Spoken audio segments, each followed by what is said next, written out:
This is the Sleeper Hold Podcast.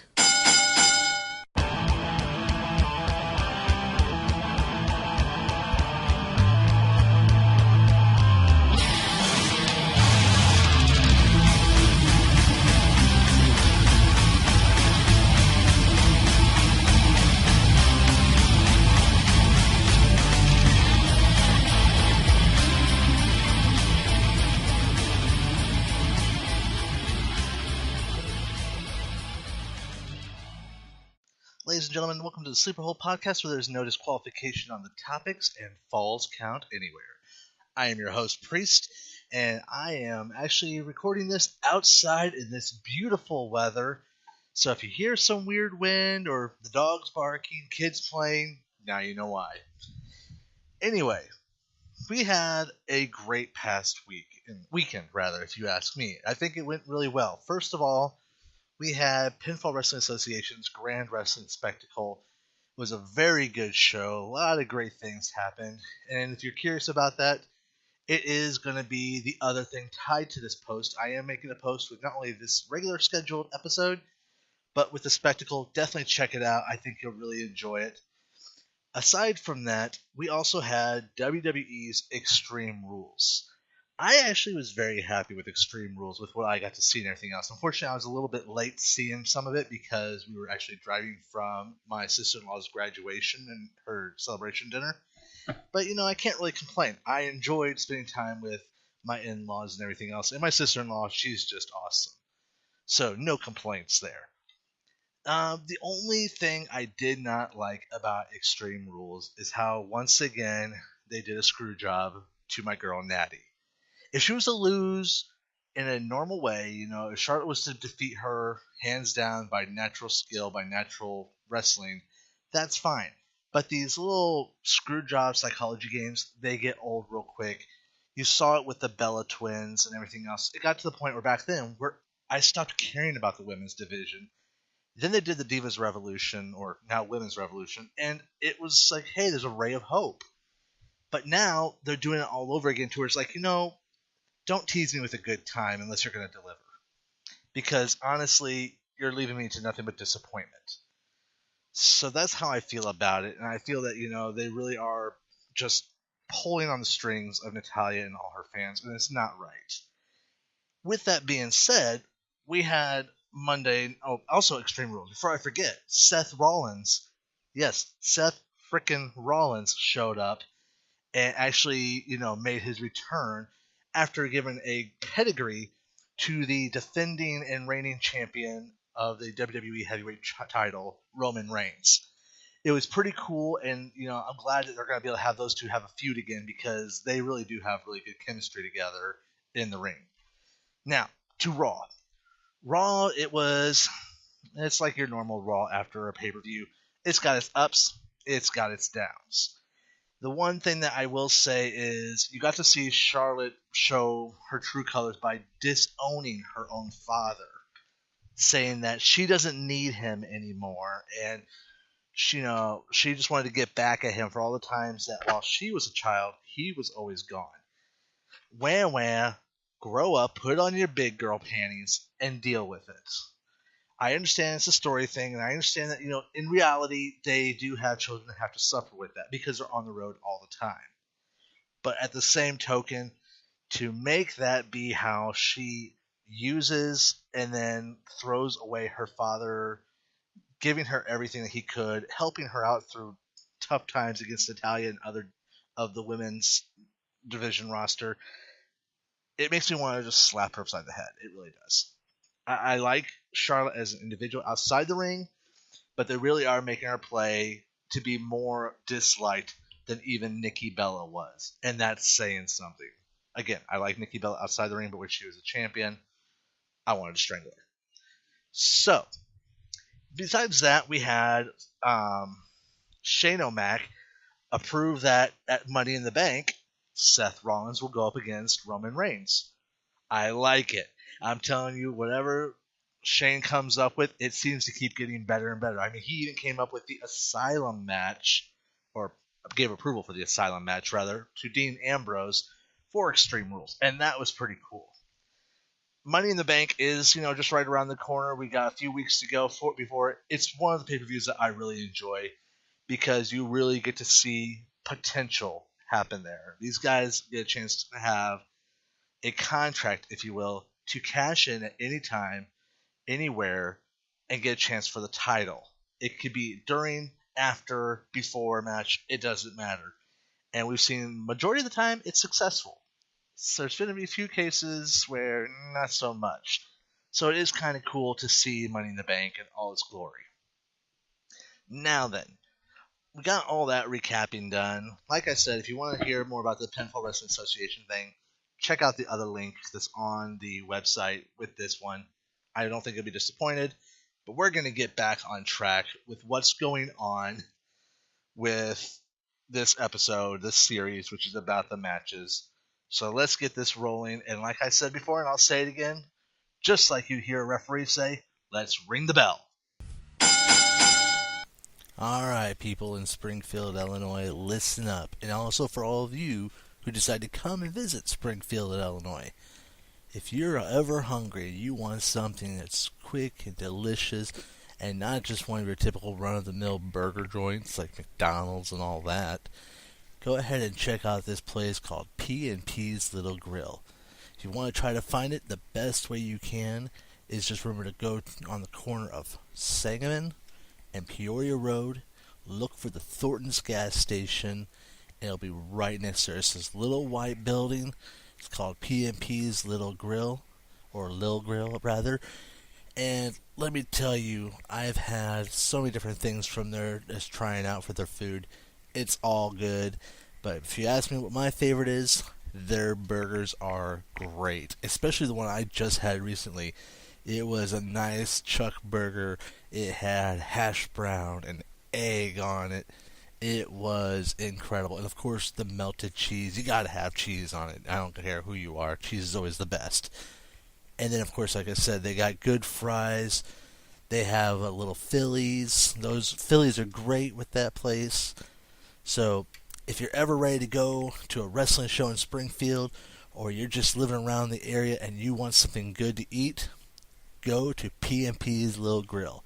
And check this out. And make sure you're paying attention to this. This is the important part. You go there, and you tell them that Priest from the Sleeper Hole podcast sent you, and you're going to get 10% off your order. You heard me right. You just mentioned my name, Priest, and the Sleeper Hole podcast, and you're going to get 10% off your order. Again, P&P's Little Grill off the corner of Sangamon and Peoria Road, right next to Thornton's, right across the street from Walgreens. Check them out. It is going to be worth it, I promise you, and you will be thanking me. If you're not thanking me, your stomach and your tongue will. I can promise that. The first match I want to talk about today is one that I really think is always great to watch, especially when you have feuding countries. It can be great for political use. It can be great for any type of use, and that's the flag match. The flag match essentially is when the professional wrestlers are playing what you would pretty much call a wrestling version of Capture the Flag. Each match has two different flags placed on opposite turnbuckles, and they represent the specific wrestler or team of wrestlers with their home location, usually, or wherever they are trying to represent. For example, I know one that I loved was Bret Hart's team, Team Canada, versus Team USA, which had like Stone Cold Steve Austin, Dude Love, and The Undertaker, while Bret Hart had himself, Owen, and the British Bulldog, Davey Boy Smith. So I mean that was a great one. That's just an example, Canada versus America. They've done various ones. It's always great. And the object is basically it changes for different companies, but usually it's for them to retrieve their own flag, and then the anthem will be played of that flag. I've seen it before also where it's that you need to retrieve your opponent's flag and tear it down so that yours is the only one left standing. It can be either way, but the main thing is it's always a capture the flag type thing, and whoever retrieves the flag first is the winner. It's not anything like you'd have in video games where you have to retrieve the flag and run back to your base without getting body slammed or whatever. That's not the case here. It's a pretty simple thing, but it builds for a lot of hype, and is a really good type of match to watch. I definitely recommend, if you haven't seen a flag match, check them out. I'm sure you might see some with independent companies or even stuff on YouTube or even the WWE Network. Just definitely check it out. I don't think you will be disappointed at all. Okay, one type of match I need to definitely talk on, even though I'm going to try to be very short and sweet with it because I feel like it's not one that needs to be as hyped up as other type of matches I could talk about, are the ones that they call the strip matches, which are exactly what they are sounding like. Usually these are either a bra and panties match, a tuxedo match, or an evening gown match, which pretty much what it means is to make the person be stripped down to their skivvies. For the evening gown match and the bra and panties match is with the women. Evening gown match, they're wearing an evening gown. Bra and panties, they're wearing regular wrestling gear or something, and they need to be stripped down to, of course, their bra and panties, which was often used in the Attitude Era. So it was played a lot. It got old quick for some people. Other people loved it and wished that it was still around. I know people I just heard the other day saying they wish that there was a 21 up wrestling venue around here just so they could have that stuff. It is what it is. But my attitude is, if you're going to have that, you might as well suck it up and be okay with the fact that there is such thing called a tuxedo match. Tuxedo match is like a bra and panties match, but it's where the guys are involved. The guys are wearing suits, tuxedos, whatever, and they are to be stripped down to their boxers or their tidy whities. And hopefully not wearing a man thong with an elephant trunk. That's just wrong and very bad. So, anyway, that's the real quick skinny, or skibby, if you will, haha, pun intended, of these strip matches. Are you enjoying the Sleeper Hole podcast? Do you want to show your support for what we're doing here? Well, I got the thing just for you. Go to our website, www.thesleeperhole.com, and check out our newest link that we now have added. It is our shop, and it's going to be, right now, it's just with Cafe Press, but we are planning on expanding to a lot of great things coming soon. Trust me, I'll be talking about them later on. But go ahead and check it out. We've got different outfits, we've got different items that all have not only our logo, but our brand new The Fallen Angel design, which was drawn by yours truly and designed by yours truly, just for all you fans, so you guys would have something unique and awesome to show off. Even if you don't want to, worry about promoting us, you can't go wrong with that shirt. That shirt is awesome, and you're going to have people checking out going, man, where'd you get that? And who knows, even if you do wear one of our regular shirts, you're probably going to have a few people who are listening to this and be like, hey, I know that podcast. There you go. You get to meet more fans. You get to communicate. You get to have a lot of good time. So again, you want to show your support? You're loving what we're doing? Well, we would love for you to support us by wearing either our outfits or having some of our different stuff. Like we have the glasses, we have the dog tags, we have pillows. We have a whole bunch of stuff on there. So again, www.thesleeperhole.com, and then check out our link that says shop. I promise you, you're going to find something that will be right up your alley. Okay, the last type of matches I want to talk about today are stipulation-based matches. These all usually have some type of major thing at stake. The only one that really doesn't elevate, in my opinion, as much is ironically the Elevation X match. The only thing about this match is that the wrestlers are up in the scaffolds competing, and whoever falls off loses the match. Okay, first of all, that's just plain stupid. And the only reason why I say that is because we've seen what can happen with these scaffolds and everything else. Rest in peace, Owen Hart. Don't mock something like that. Don't be stupid like that. So if I ever see or hear something like that happening local, or even I go to a show, like a big promotional show, you can expect me to actually speak my mind a lot. And if I do have to go to a big show like WWE and that happens, I'll probably already have a sign that says, "Are you freaking stupid?" Just saying. Now, let's talk about the last chance match. This one is pretty simple. It's a do-or-die situation where the champion is going up against the challenger. If the challenger loses, he is no longer allowed to challenge and compete for said title as long as the defending champion holds that belt. So, for example, say that Roman Reigns and Seth Rollins go into a do or die match for Money in the Bank. Seth Rollins loses. He can't go after that title again as long as Roman Reigns has it. However, if AJ Styles shows up and beats Roman Reigns, which he's been unsuccessful so far with, it'll turn around and give Seth Rollins a chance to go for that title once again. That's your general last chance match. Now, another great match that's great for local things, and it's kind of used a lot for retirements or when people need to take a break, is what we call the loser leaves town match. You don't see these that often anymore. These were more back in the days of territories, but it's exactly what it sounds like. Two people have a huge feud, and if the person loses, they can no longer perform at that specific location, that specific town, venue, whatever.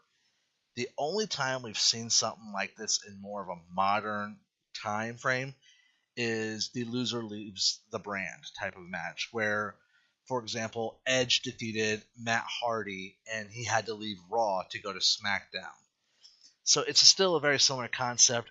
It's really a great way to end a huge feud storyline, or in Edge and Matt Hardy's case, a regular real life feud as well, to keep people safe for their own sanity. Now, this next one I kind of have to scoff about. It's called the retirement match, and it is what it says. If the person loses, they must retire from the business. Usually, it's a retirement match where one person's career is on the line, not both. However, I have seen it before where it's been career versus career, but 9 times out of 10, these are never permanent. A person could lose a retirement match, be gone for, I don't know, 2, 3, 7 years, and then right when things are really needed to be picked up, they bring the person back into the roster, and the crowd goes bananas.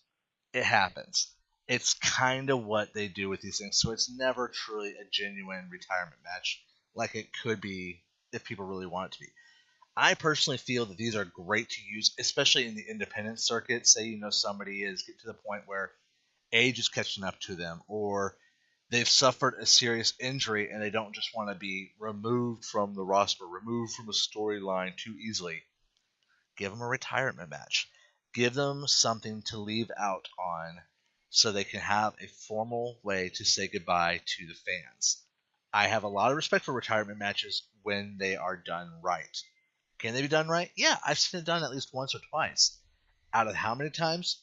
Too many times. So that's why I kind of scoff more at the retirement match than anything. The only thing that makes me scoff more than that is this next one, which started out with, from my memory, is Jerry the King Lawler, but it's grown from there, is the Kiss My Foot match, where literally the loser has to get down on their knees, the winner takes off his stinky, smelly wrestling boot, takes off his sweaty sock, and the loser must kiss the royal foot of the winner. Which, that just, yeah. Watch the one with Bret Hart and King Lawler. That one's awesome. It made me laugh and smile every time I watch it, but it did evolve. It evolved to the Kiss My A double crooked letter to Kiss Me Arse match, which is just the PG version of saying that. And it really was more with Vince McMahon in the Attitude Era, where he made people join the Kiss Me double letter club. I'm trying to keep it PG here, people. Bear with me. And he would literally tell people if they wanted to stay in the business, they had to pucker up while he dropped his drawers and kiss the full moon. Thankfully, that kind of stopped after a while when the tables turned on Vince McMahon. And I was hoping this thing would be dead permanently, because honestly, it's a joke and a half. That wouldn't be the case thanks to Sheamus. Sheamus had his Kiss Me Arse match against Dolph Ziggler not too long ago, and we all saw how that went. If not, go check it out. I'm not going to sit there and talk about that. We're here to talk about matches, not about the history of Dolph Ziggler or history of Sheamus. That's for the future. So, definitely a unique, goofy match to check out. I would say do the kiss my foot. It's better. It's also, in my opinion, even though the butt is very gross to see Vince McMahon show his wrinkly, bumpy old butt, I think it's gross to see what Jerry Lawler had set up for his stinky, smelly foot going up against Bret Hart. So, yeah, definitely check that out. I promise you'll like it. Alright, so here's a stipulation type match that I absolutely love, and if I was to run my company ever again, this is something I'm going to do. It's called usually Spin the Wheel, Make the Deal, or Roulette. Basically what it is you know that there's going to be a match of Person A versus Person B. But what type of match is it? We don't know. So how are we going to decide this? Well, we have a wheel that we spin that has one of those little things that sticks out, kind of like a Wheel of Fortune. And that's where it stops and tells you what match it's going to be. Will it be submission? Will it be first blood? Will it be tables, ladders, chairs? Who knows? These are really kind of neat because they add an unexpected twist to the whole thing, and they make it great because even the wrestlers don't really know what to expect. They may have a game plan, but they've got to really change the plan to accommodate with whatever that wheel decides. Only other thing that I like that's very similar to this, and I wish the WWE would bring it back. I think I've said this before, but I'm going to say it again. They had, for pay-per-view, Taboo Tuesday. And that was awesome. I think it eventually became Taboo Sunday for a while there, too. But this was the most genius thing that they ever came up with, and I wish they would have kept it. They actually had it where the fans could go online to WWE.com, which now they could use their mobile phone if they really wanted to, and they would vote for what kind of stipulation they wanted for a match. Whether it was what type of match it was, or, hey, we're going to have Chris Jericho go against, is it going to be Kane? Is it going to be Rob Van Dam? Is it going to be Buddy Holiday? You get to vote who Chris Jericho gets to go against. That was awesome. The fans really got behind it. I don't really know why they stopped doing it. I wish I could find out. That's one thing that if I had the chance to ask Vince McMahon, I probably would ask him that. But it was a genius thing, and I really hope they get to bring it back. So definitely, that's something that you could see a lot of independent companies doing, and it would really work well for them if they wanted to give it a shot, in my opinion. Alright, boys and girls, I'm going to get to this last match from the stipulation-based matches, and that is the Luchas de Apuestas. I think I pronounced that right. I don't know, but basically it translates to gambling fights. This started out in Mexico, and it's carried over to the American country, or, well, the United States, rather, because, well, Mexico is in North America. But still, this is what basically it started out with. You had a feud. And in Mexico, Lucha Libre is huge.